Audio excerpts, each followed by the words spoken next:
Thank you, Elizabeth. I've been inspired by you and Maytree and your work for many years, which makes it a real honor to have been asked to do this today. And I was reminded of Maytree and its extraordinary legacy actually this morning, coming from the Toronto Foundation's Vital Signs launch. I see lots of familiar faces of people who are also there. And Sharon Avery, who heads up the Toronto Foundation, gave a shout out to Alan Broadbent at the back of the room for really being the catalyst for Vital Signs 16 years ago, really conceived of this notion of having a barometer that would take the pulse, collect rigorous data around the state of our city to really arm so many of us, and it has for so many years, to help really guide and drive the work. So really hats off to Alan and the Maytree team,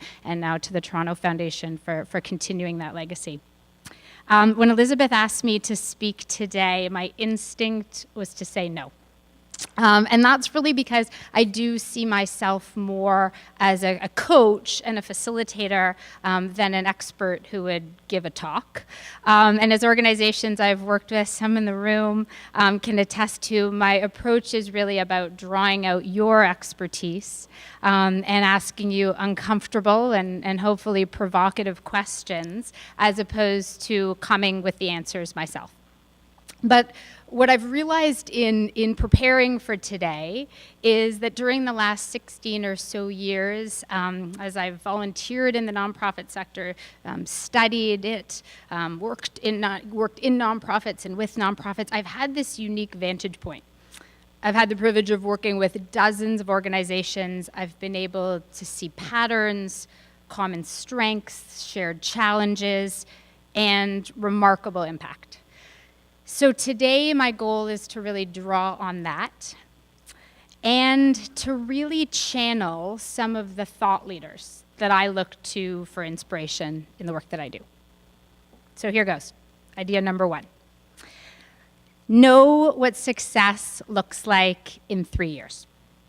What I've come to see over and over is that nonprofits, funders, direct service organizations alike are usually very clear on their vision and their mission. What gets them out of bed in the morning, what lights them and their colleagues up, the big, lofty goals that they have, whether it's reducing homelessness or increasing outdoor playtime for kids or finding a cure to a disease. What I find starts to get nonprofit leaders to squirm a bit more in their seats is when I ask them what will be different in the world in 3 years as a result of your work. What can you hold yourself accountable for having achieved specifically? Not just directionally, more of something or less of something else that you want to go away, and not just at a vague future point, but 3 years. A horizon you can see, you can really imagine, but far enough out to give you some runway to achieve results. So when we talk about strategic clarity, it really needs to start with clarity on the impact you intend to achieve in a specific time, and that is hard.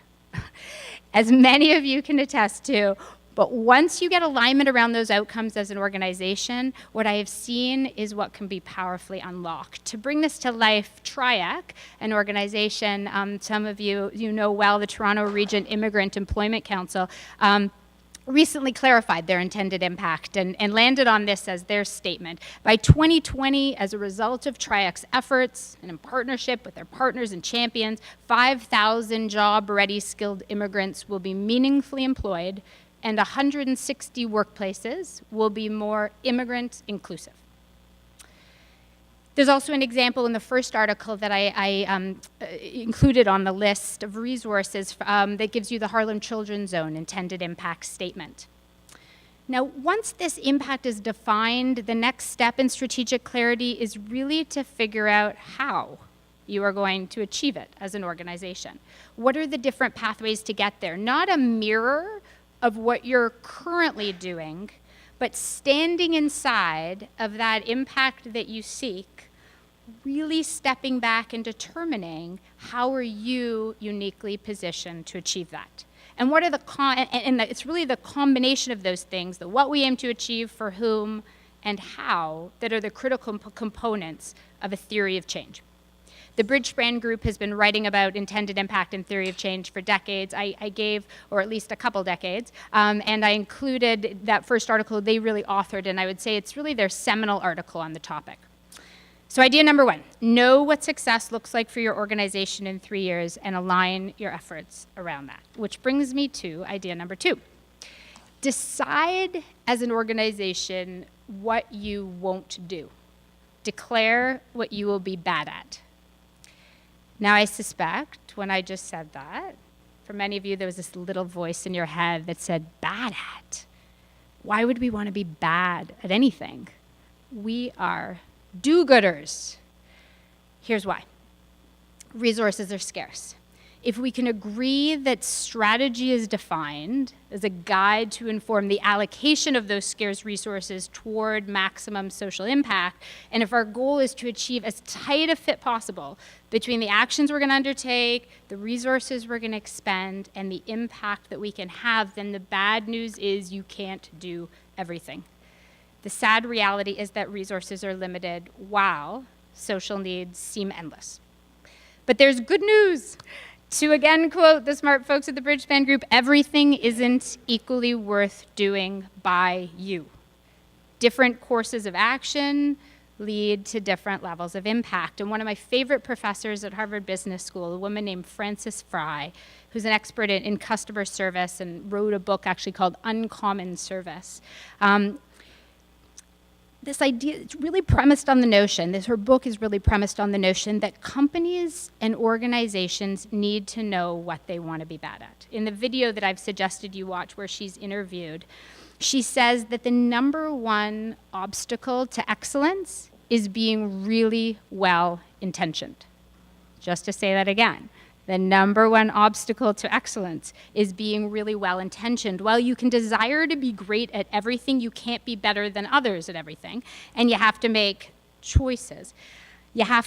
She says that you aren't being bad for sport, you are being bad in the service of great.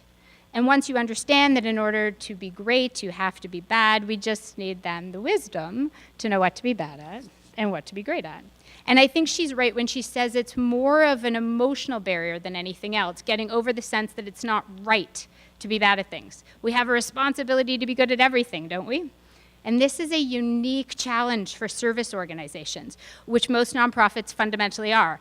Apple knew, which she references in the video, that when they created the MacBook Air, for example, that to be best in class at weight, to have the lightest, slimmest computer, they had to give up on things. They had to give up on battery life. They had to give up on memory. I encourage you to consider the things you're willing to give up in service of excellence and in service of greater strategic clarity. Maybe make that a conversation at a staff meeting or board meeting or meeting with your funder or grantee. If, for example, you're a multi-service organization serving people from 0 to 100, do you have a view on the age group or age groups where you are most effective? In the case of the Harlem Children's Zone, and this story is again explained in that first article on my list, they started as a broad family service organization in New York City called Reedland Centers for Children and Families.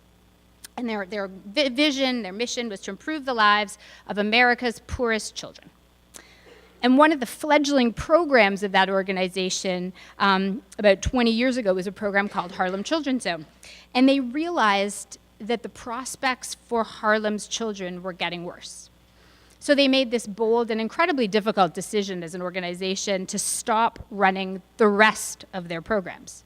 And they doubled down. They zeroed in on this neighborhood and its 0 to 18 population, and they transitioned out of activities that were not in line with the intended impact of the Harlem Children's Zone. The problem I frequently see in the nonprofit sector is the idea of making choices comes with fear. Fear of losing the funding if you aren't seen as serving a broad enough population, fear of turning vulnerable people away who need your support. And while those are both legitimate fears, what Frances Fry would argue is that mindset can lead to what she calls exhausted mediocrity. You don't need to understand those you serve, she says, if you're going to be average at everything. If you only want to be if you only want to be a 3 on a scale of 1 to 5, then you don't need to be in touch with your clients or beneficiaries, at least not regularly. But if you're going to make trade-offs, then you really need to know intimately and deeply what your beneficiaries want and need from you, and then deliver it. And understanding the needs of those you serve is a really critical step in strategic clarity. One of the exercises that we often use, my partner and I, with organizations to start to surface some of the needs of clients and beneficiaries is drawn from the business model canvas, a tool to complement that, and it's called the empathy map. And I'm going to actually draw it for you. So the exercise is to really think. Can you hear me okay if I still do this? Is that okay for the? I know I'm. Babe, take it off. Okay. So here's the exercise. You really think about what it is that those that you're serving are thinking. What is it that they see around them? What is it that they're doing? How are they being? And what is it that they're hearing around them? And the exercise is to really say, what is their attitude in public? How are the people that we're seeing, working with, showing up? What are their behaviors to others? What really counts to them in that thinking section? What are their major worries? What are their preoccupations? What are they hearing? What are the influencers around them saying to them? What's driving their behavior? And what are they seeing? What's their environment like? When they wake up in the morning, what is the world around them? And how does that impact what they do and the decisions that they make in a day? And this is an exercise you can do as a team. The tool's online if you Google empathy map, and I've included it on the list. And it's a starting place to begin to unpack, which I know many of you do with great frequency, but a lot of the time we're holed up in our offices and at our desks and don't take that opportunity to really step outside and really understand who we're serving. So I've seen this tool really help organizations become much more clear on which needs of their beneficiaries are really most important for them to address to help them make some more clear and informed choices. So idea number 2, decide as an organization what you won't do. Make sure this is driven by the real needs and priorities of those you serve. Declare what you will be bad at, and then stop doing those things and invest more deeply in your areas of excellence. Idea number 3, stack your circles. I made up that term. Resource your organization to achieve outcomes, not deliver programs. Okay, I'm going to draw again. Any strong strategy really includes 3 parts. I've talked about the first one, and that really is your impact, your theory of change, what it is that you do and what impact it has for whom. The second part to any strong strategy really is about the money. There's no point in having a theory of change that is not fundable, that you can't raise dollars for. There aren't resources out there to allow you to execute on. And the third part is really about your capacity. And that's the skills, the talent, that's your volunteers, that's your board, that's your staff. And in a perfectly aligned strategy, you can imagine that these 3 circles are stacked, right? You're crystal clear on the impact that you want to achieve. You have all of the money you need to achieve it, and you have all the right skills and talent to deliver on that. It's dreamy, right? Now, what I know is that isn't the reality of the sector. And instead, most of you typically feel like those circles are constantly being tugged apart. Probably that you are being pulled apart. Margaret Eaton, who runs Triac, the organization I was referencing earlier, forwarded me last week I think one of the latest nonprofit AF blog posts. Anyone read that one? Some nodding heads, yeah? You got some hands, like I do, proudly. Okay, so this latest one is called Answers on Grant Proposals If Nonprofits Were Brutally Honest with Funders. Loved it. Admittedly, there's like some laugh out loud answers in there, but there's one that feels particularly apropos here, okay? The question on the application is, how will you use the funds if you receive this grant? A familiar one, right?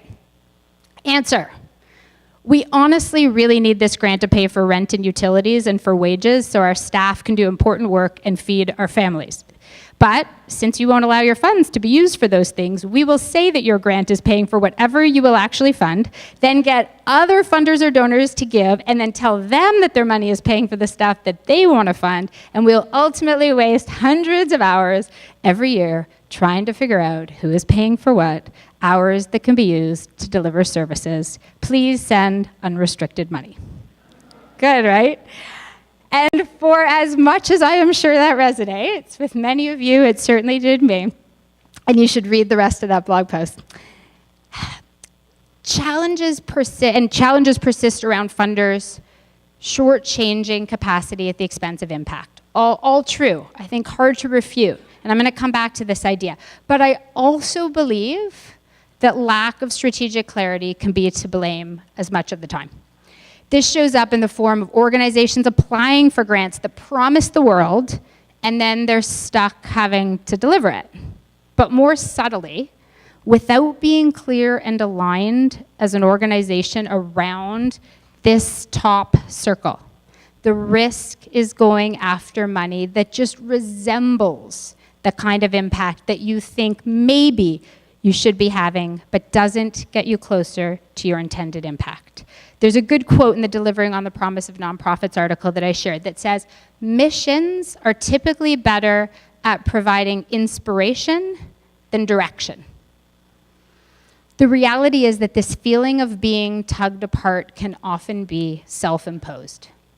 And we need to take time as organizations and as a sector to reflect on our part in it. So here's really the heart of the idea. Ask for what you actually need to have the impact you want to generate.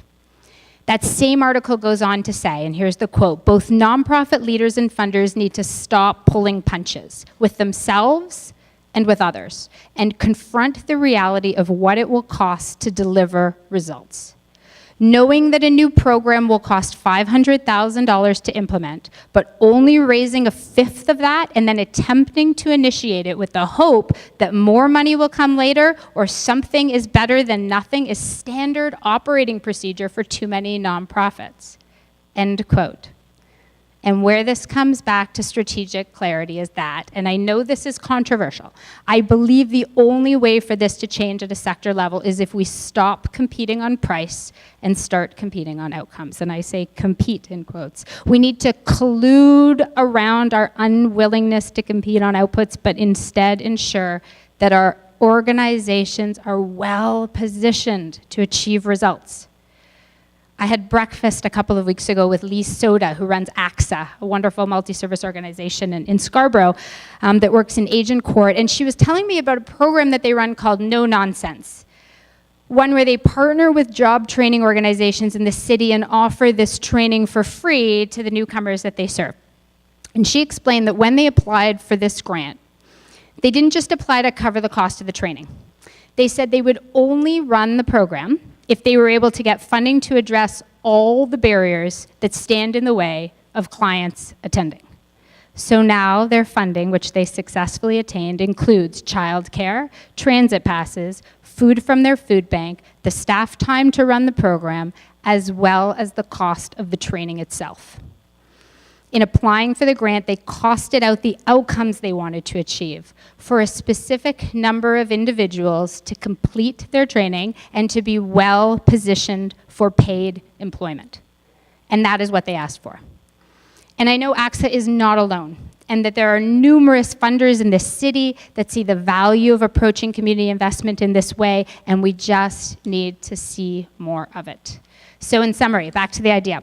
Stack your circles. Change the direction of the tug towards maximizing the overlap between the impact you seek, the funds that you attain, and the capacity you have. Idea number 4.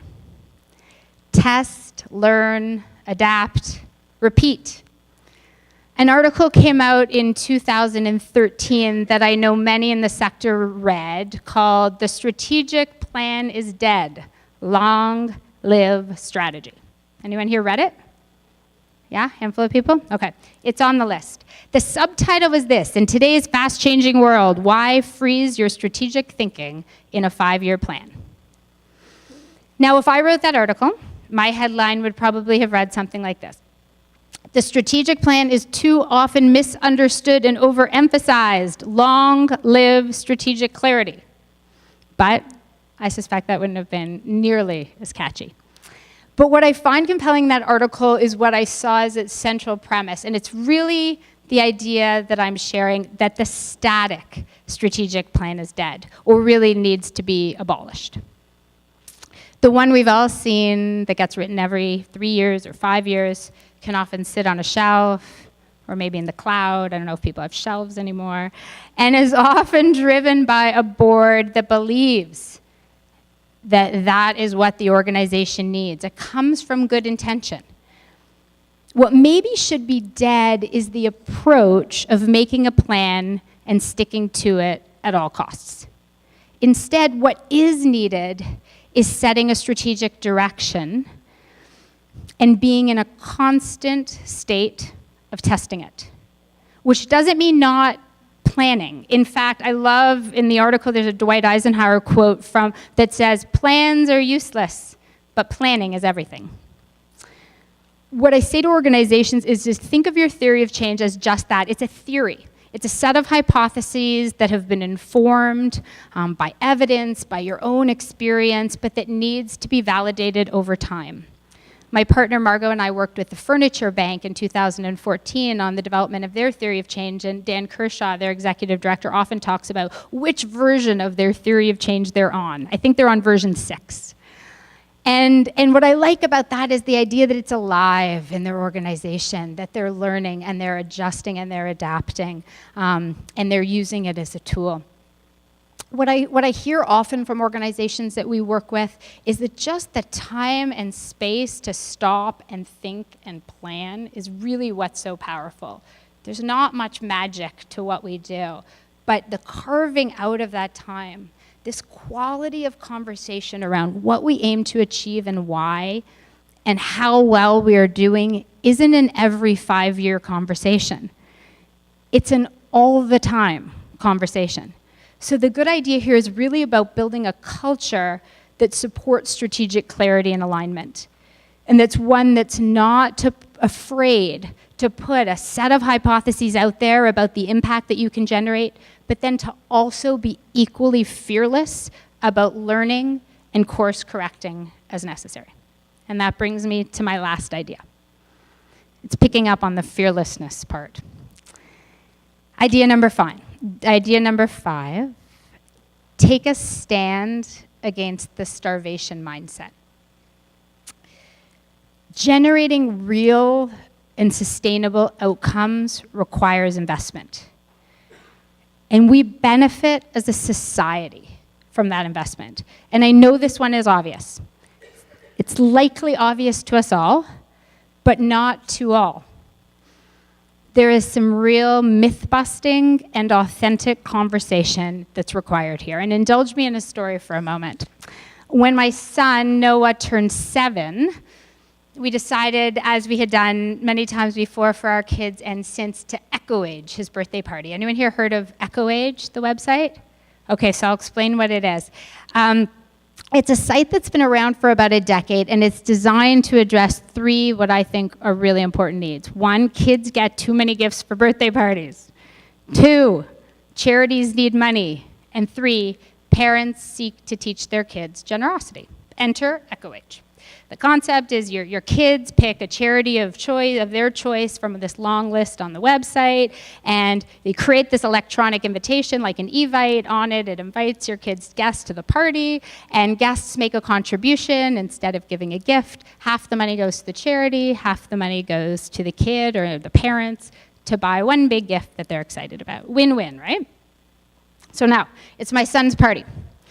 In walks this parent with her son and this big wrapped gift in hand. And I had one of those awkward moments where I said, "Oh no, you didn't need to bring a gift. It's an Echo Age party." And her reply was this: "Oh no, I don't do Echo Age. Do you know that they take a cut?"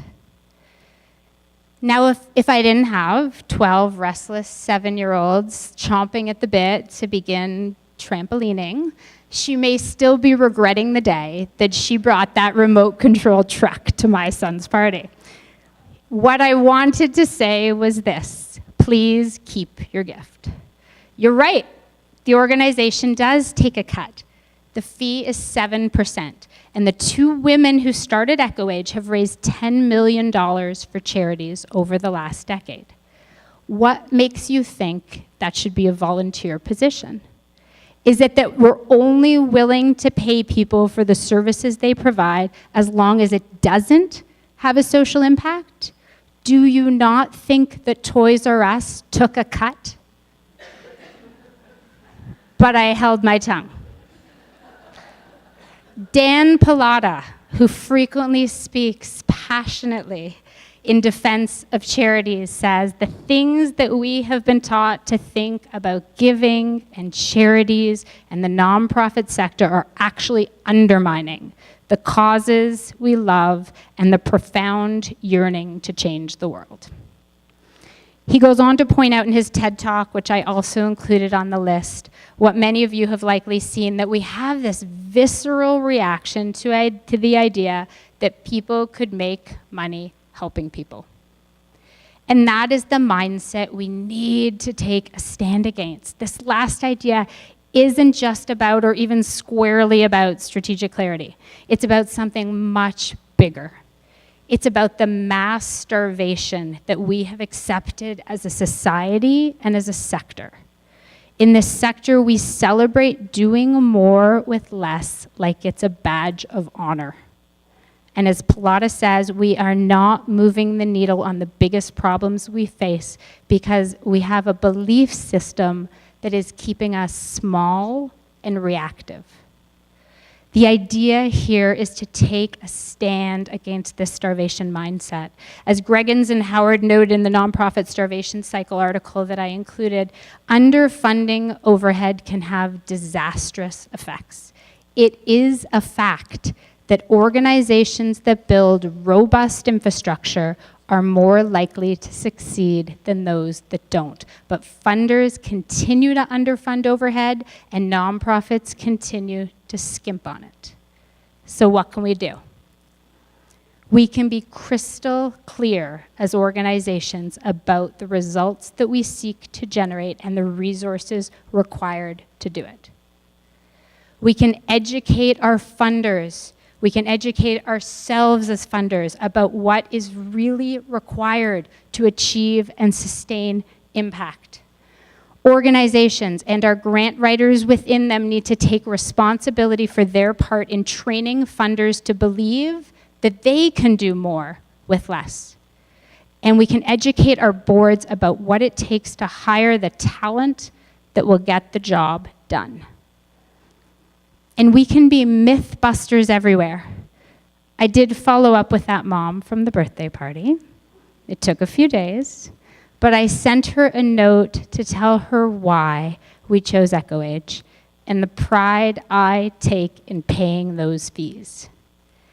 The ultimate impact that I seek, the North Star that anchors my personal theory of change and lights me up every day, is the impact and promise of this talented and passionate sector, unleashed, well-resourced, and crystal clear on where we are going and how to get there.